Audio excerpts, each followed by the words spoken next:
Hello everyone, welcome back to our channel Edufy India. If you have not subscribed our channel yet, then please subscribe it and press the bell icon to get notified for more videos. As we have already learnt about present simple tense in our previous video, so in this video we are going to talk about present continuous tense. As it is very clear by its name only that we are going to talk about a tense which represents an ongoing action, or it is also said as progressive tense. Means इस video में हम बात करने वाले हैं एक ऐसे tense की जिससे हमें ये पता चलता है कि ये एक्शन या ये काम अभी हो रहा है, जो हमें ऑनगोइंग एक्शन के बारे में बताता है।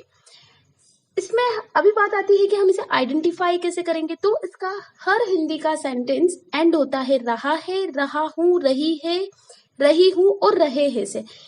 जिस भी सेंटेंस के एंड में रहा है, रहा हूं, रही है, रही हूं, इस टाइप से कोई भी सेंटेंस एंड हो रहा है, means this is the sentence of present continuous tense. Now we are going to talk about sentence structure. So first we will learn about affirmative sentence structure. So in every sentence, as we have already learned, that there are some main components which are used in every single sentence structure. So in this structure also, subject, man, verb and object, as we have already learned about it. But if we are going to talk about any ongoing action, so here we will use verbs first form plus ing. But before man verb यहाँ आती है एक helping verb. तो अभी helping verb क्या होती है? Helping verb किसी भी सेंटेंस में वो होती है जो किसी भी टाइम के एस्पेक्ट को क्लियर करती है, जो हमें बताती है कि किस पर्टिकुलर टाइम में कोई भी एक्शन हो रहा है, और जो हमेशा मेन वर्ब से पहले आती है। तो इस सेंटेंस का स्ट्रक्चर है subject, helping verb, main verb की first form plus ING plus object. इसकी हेल्पिंग वर्ब्स होती है is, am, are. Am is always used for the I, means जहां सब्जेक्ट आई होता है वहां हमेशा एम का यूज होता है। इज जो होता है वो हमेशा सिंगुलर सब्जेक्ट के लिए यूज होता है, मीन्स ही, शी, इट, और कोई भी एक सिंगुलर नेम, एक single name, single thing, single place, जो एक सिंगुलर नाउन होता है उसके लिए भी इज यूज होता है। Are is always used for the plural subject. Now we are going to talk about the structure. तो इसका हर हिंदी का सेंटेंस फॉलो करता है SOMH, means if I just take an example of Hindi sentence that मैं TV देख रही हूं, means मैं means subject, TV is an object, man verb means देखना, और रही हूं is the only thing which is telling us that we are talking about present continuous tense. So what is it following? It is following SOMH, means subject, object, man verb plus helping verb. But इसका हर English का sentence follow करता है SHMO, means subject, helping verb, main verb plus object.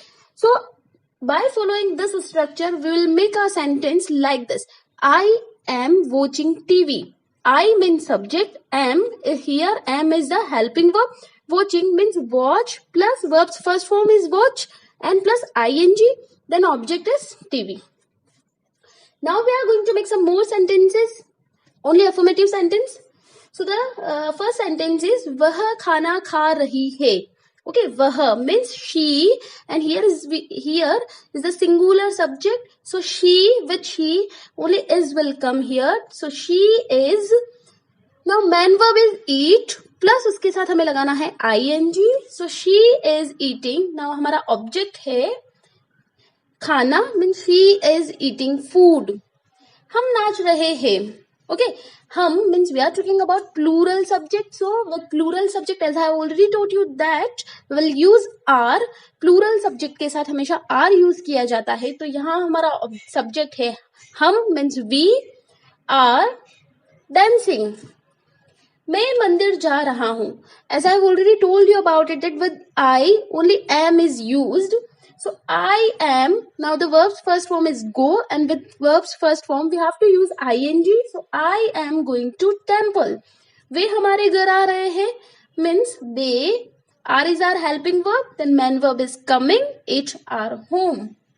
विनय रो रहा है. विनय means we are talking about singular subject. So Vinay is weeping. ये बात तो हमें अच्छे से समझ में आ गई कि हमें वर्ब की फर्स्ट फॉर्म के साथ ING लगाना है, पर कुछ ऐसी वर्ब्स होती है जो एंड होती है ई से, जैसे मैक, MAKE, मैक। अभी इसके साथ ING लगाने के लिए हम डायरेक्ट MAKE ING नहीं करेंगे, हम ई जो लास्ट लेटर होता है हम उसे ड्रॉप करेंगे, means we will leave that letter and then we will add ING। Means make की जब हमें ING फॉर्म बनानी है तो उसकी स्पेलिंग होगी MAKING। कुछ वर्ब्स ऐसी होती है जो खत्म तो कॉन्सोनेंट से होती है, but just before the consonant there is one vowel, means hit. Hit HIT means T is our consonant and I is our vowel। तो इसकी जब हमें ING फॉर्म बनानी होगी तो हम जो लास्ट लेटर होगा उसे हम डबल कर देंगे, मीन्स हिटिंग की अभी फॉर्म, हिटिंग की स्पेलिंग हो जाएगी HITTING। कुछ वर्ब्स फॉर्म्स ऐसी होती है जैसे lie, LIE। कुछ वर्ब्स जो IE से खत्म होती है वो हमेशा Y से रिप्लेस हो जाती है जब हम उसके साथ ING लगाते हैं। LIE is our first form of the verb, अभी हमें इसके साथ ING लगाना है, so will replace IE with Y, LYING। तो कुछ इस टाइप की वर्ब्स होती है। I hope it is clear to everyone. Now we are moving towards our next sentence type, that is negative sentence.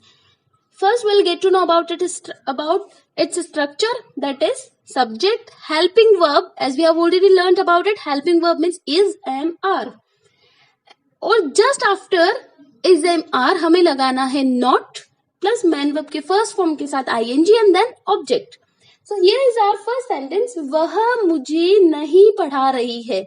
Okay, तो हमें बस सिर्फ इतना सा ध्यान रखना है कि हमें just helping verb के बाद नेगेटिव फॉर्म यूज करनी है। वह means she is our helping verb and we are talking about singular subject, so we have used here is, not, teach। teach is the first form but हमें इसके साथ ING लगाना है, तो teaching, she is not teaching me।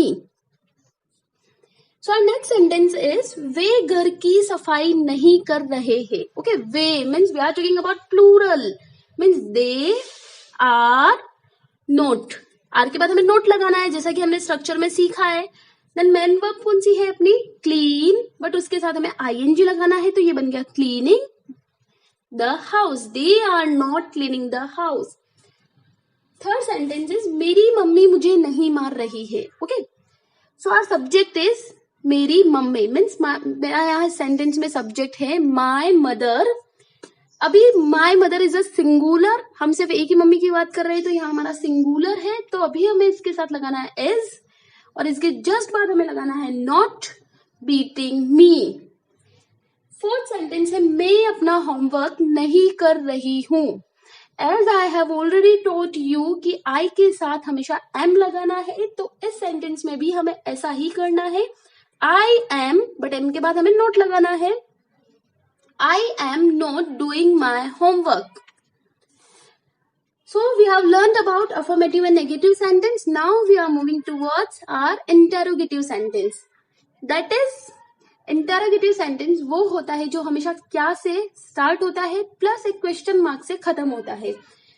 अभी इससे इस sentence को बनाने के लिए इसके स्ट्रक्चर फॉलो करती है जो भी हेल्पिंग वर्ब्स होती है। प्रेजेंट कॉन्टिन्यूअस टेंस में हमारी हेल्पिंग वर्ब्स होती है इज, एम, आर।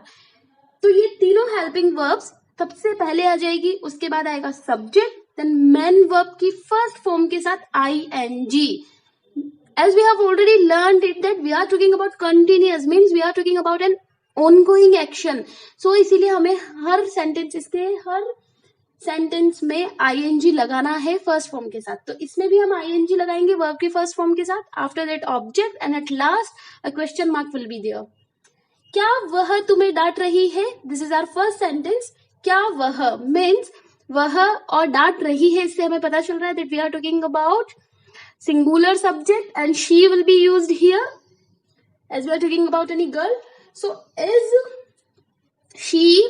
शी लेना है हमें सब्जेक्ट, उसके बाद हमें वर्ब की first form means scold, then ING scolding you, और लास्ट में question mark. So is she scolding you, क्या वे कार खरीद रहे हैं। Okay, are they buying, BUY, buy, BUY ing means bye के साथ हमने ing लगाया है. Are they buying car? And at last we have to put one question mark. Now the next sentence is क्या हम पिकनिक पर जा रहे हैं means we are talking about plural subject. So here we will start our sentence with are we, then verbs first form is go और इसके साथ हमें लगाना है ing, going on picnic. Are we going on picnic? और इसके बाद हमें लगाना है question mark. Question mark is an important thing when we are talking about interrogative sentence or the interrogative negative sentence. जो सेंटेंस क्या से स्टार्ट होते हैं वहां लास्ट में क्वेश्चन मार्क होना बहुत ही जरूरी है.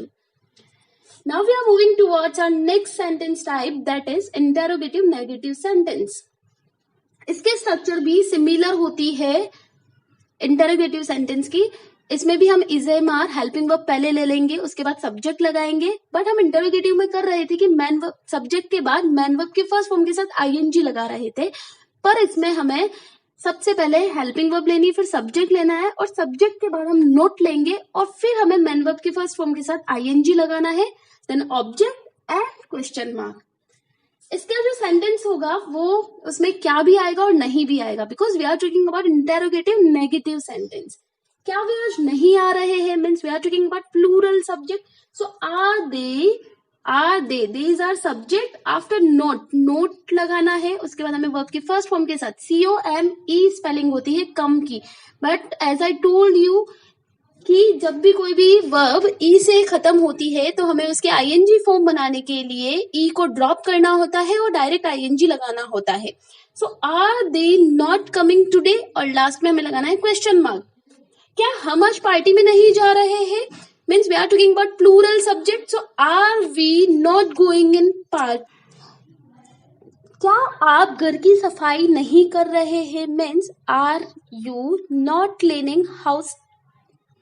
Are you not cleaning house और लास्ट में हमें लगाना है क्वेश्चन मार्क. क्या वह अपना होमवर्क नहीं कर रही है means we are talking about singular subject. So is, यहाँ हम इज लगा देंगे क्योंकि she is a singular subject. Is she not doing her homework. Is she not doing her homework. So it was all about present continuous tense we have learnt in this video. Hope you liked my video. Don't forget to subscribe my channel. Thank you.